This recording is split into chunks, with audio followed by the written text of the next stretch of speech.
तैयारी कैसे स्टार्ट करी थी, क्या तुम्हारी स्ट्रेटेजी रही, पूरी जर्नी कैसी रही? स्पेशली जो वीकर सेक्शन है जिन सेक्शन में वीक था उनमें उन पर ज़्यादा फोकस किया। 5 सब्जेक्ट होते हैं, तो सबसे ज्यादा मेहनत आपको किस सब्जेक्ट में करनी पड़ी? Naturally I think her aspirant के लिए सीए और जीके सबसे मुश्किल सेक्शन रहता है। तो ओवरकम कैसे किया इसको आप? हर रोज़ नोट्स बनाने, टॉपिक्स नए नोट करने, न्यूज़पेपर रीड एंड। नमस्कार, मैं हूं प्रमोद यादव और आप सभी का स्वागत करता हूं पीडब्ल्यू क्लैट में। यहां मैं अकेले नहीं हूं, मेरे साथ है Pranav, who scored all India rank 67, जिनकी रैंक आई है। तो प्रणव, कैसा लग रहा है? सबसे पहले तो बहुत बढ़िया लग रहा है। बहुत बढ़िया लग रहा है। अच्छा, मुझे ये बताओ, जैसे तैयारी कैसे स्टार्ट करी थी, क्या तुम्हारी स्ट्रेटेजी रही, पूरी जर्नी कैसी रही? सर जर्नी के स्टार्ट में प्रीवियस ईयर क्वेश्चन पेपर से स्टार्ट किया, अपनी स्ट्रेंथ्स एंड वीकनेसेस डिटरमिन करी, वीकनेसेस पे ज़्यादा टाइम एलोकेट किया, स्ट्रेंथ्स भी जो स्ट्रेंथ वाले सेक्शंस थे उन पे भी रोज़ टाइम देना ही पड़ता था ताकि वो भी मेरे वीकनेस ना बन जाए।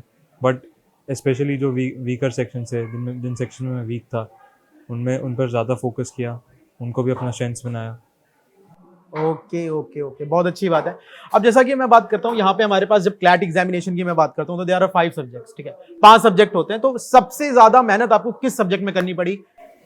सर नेचुरली सबसे ज़्यादा मेहनत जीके में करनी पड़ती है हर किसी को, अगर कोई डेफिनेट सिलेबस नहीं है। बहुत ज़्यादा वाइडर रीडिंग करनी पड़ेगी आपको, रोज़ नोट्स बनाने पड़ेंगे, नोट्स मेमोराइज करने पड़ेंगे, डेट्स मेमोराइज करनी पड़ेंगी। तो naturally I think her aspirant के लिए सीए और जीके सबसे मुश्किल सेक्शन रहता है। ओके, अच्छा ठीक है, ये तो एक बात रही। तो ओवरकम कैसे किया इसको आपने? ओवरकम हर रोज़ नोट्स बनाने, टॉपिक्स नए नोट करने, newspaper read and topics note down करके उनका पूरा बैकग्राउंड नोट करता था, उनकी हर एक डेट्स अच्छे से याद करने की कोशिश करता था जितनी हो सकती थी। ओके, और डेली रूटीन क्या होता था? जैसे बहुत सारी चीज़ होती है, आप कंसिस्टेंट थे, कभी कभी ब्रेक हो जाता था, डेली रूटीन क्या था ओवरऑल, मैं ये पूछना चाहता हूँ। हाँ, ओवरऑल कंसिस्टेंट ही रहा था। बीच में ऐसे ऐसे दिन होते थे जहाँ पे थोड़ा कम मतलब 50% से भी कम काम करता था, बट ओवरऑल मतलब हफ्ते में 5-6 दिन तो कंसिस्टेंट ही रहता था। सुबह 7 बजे उठ के सुबह नोट्स करता था, फिर न्यूज़पेपर पढ़ता था, then I was logical, math के लिए भी टाइम देना पड़ता था दिन में 1-2 घंटा। Good enough. अच्छा, एक और चीज़ मैं बताना चाहता हूँ, जैसे प्रैक्टिस की मैं बात करता हूँ। जब कोई भी कॉम्पिटेटिव एग्जामिनेशन हो तो वहाँ पे प्रैक्टिस बहुत ज़्यादा इंपॉर्टेंट होती है। तो प्रैक्टिस के लिए मोस्ट ऑफ लोग तो मॉक्स देते हैं, तो मैं ये पूछना चाहूँगा कि मॉक्स कैसे हेल्पफुल रहे, और वीक में आप कितने मॉक्स देते थे, और ओवरऑल अभी तक आपने ये पूरी जर्नी में कितने मॉक दिए होंगे? मैंने अभी तक इस साल मैंने कोई 20-25 मॉक्स दिए होंगे। मॉक्स आपको अपनी टाइम मैनेजमेंट के बारे में बता सकते हैं कि आप कितना टाइम मैनेज कर सकते हो इस एग्ज़ाम के लिए, एंड अकॉर्डिंगली आप अपना उन दो घंटों में आप मॉक से के बार बार प्रैक्टिस करके उन 2 घंटों में सारा रैपअप मतलब आप प्रैक्टिस कर सकते हो कि उन 2 घंटों में आपको पूरा पेपर रैपअप करना है। बाकी मॉक्स में क्वेश्चन जो आते हैं उनसे प्रैक्टिस तो आपकी होती रहती है, और वो टाइम प्रेशर के अंडर उनको करके आप पे और प्रेशर होता है तो यू परफॉर्म बेटर। जैसे जैसे एग्जाम नजदीक आता है तो दिमाग में बहुत सारे ख्याल आते हैं, एंग्जाइटी होती है, और थोड़ा सा इंसान घबरा जाता है, अजीब सा फील होता है। तो ये जो थी, ये सिचुएशन थी, इस सिचुएशन को कैसे हैंडल किया आपने? घबराते तो अब नेचुरली सभी हैं, बट इफ मैंने तो अपने आप को ये कहा था कि जितना मेरे पास टाइम था मैंने उसको इफेक्टिवली यूटिलाइज़ करा था। तो मैं अपने आप को यही बात सुना के अपनी घबराहट कम करने की कोशिश करता था कि जितना टाइम मेरे पास था मैंने उसको इफेक्टिवली यूटिलाइज़ करा। अब कुछ होता भी है तो वो मेरे हाथों से बाहर है, but I did everything I could.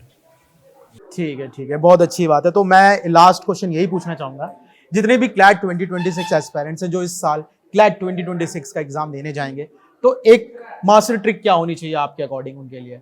कोई ऐसे ट्रिक तो नहीं है, कोई शॉर्टकट मेथड नहीं है। For an exam like that you have to stay consistent. तो उसके लिए आपको डे 1 से अगर आप स्टार्ट कर दोगे तो आपके लिए बहुत बेनिफिशियल रहेगा। मैंने थोड़ा लेट कर दिया था, ना let to a little struggle, but अगर आप साल के स्टार्ट से सब कुछ कंसिस्टेंटली स्टार्ट कर दोगे तो काफ़ी आसान रहेगा आपके लिए। बहुत अच्छा लगा आपसे बात करके, बहुत बहुत कॉन्ग्रेचुलेशंस, Thank you, आपको sir. आपका फेवरेट एनएलयू मिल गया, और ये जो आने वाला समय है ये आपके लिए और फ्रूटफुल हो। ठीक है, अभी पहला पड़ाव आपने निकाला है, आपने क्लैट क्लियर किया, आपने अच्छी रैंक लेके आया आप। अब आपकी जो नेक्स्ट जर्नी है, अब आपका ये जो 5 साल होने वाला है, ये डिसाइड करेगा कि आप आगे क्या करते हो। और फ्यूचर में अगर मैं बात करूँ तो लॉ एज अ करियर आप क्या बनना चाहोगे? लिटिगेशन में बनना चाहोगे, कॉर्पोरेट लॉयर बनना चाहोगे, या फिर अभी डिसाइड ही नहीं किया है? सर डिसाइड नहीं किया है, सोचा है लॉ स्कूल में जाके फिगर आउट करूँगा कहाँ पे बेस्ट फिट कर सकता हूँ मैं, and accordingly I work on that. बहुत बढ़िया, बहुत अच्छा लगा प्रणव से बात करके, और प्रणव ने बहुत अच्छी अच्छी टिप्स दी हैं, इनको आप फॉलो करिए एंड डेफिनेटली आप बहुत अच्छा स्कोर करेंगे। Thank you everyone, tata bye bye, take care, love you all and जय हिंद।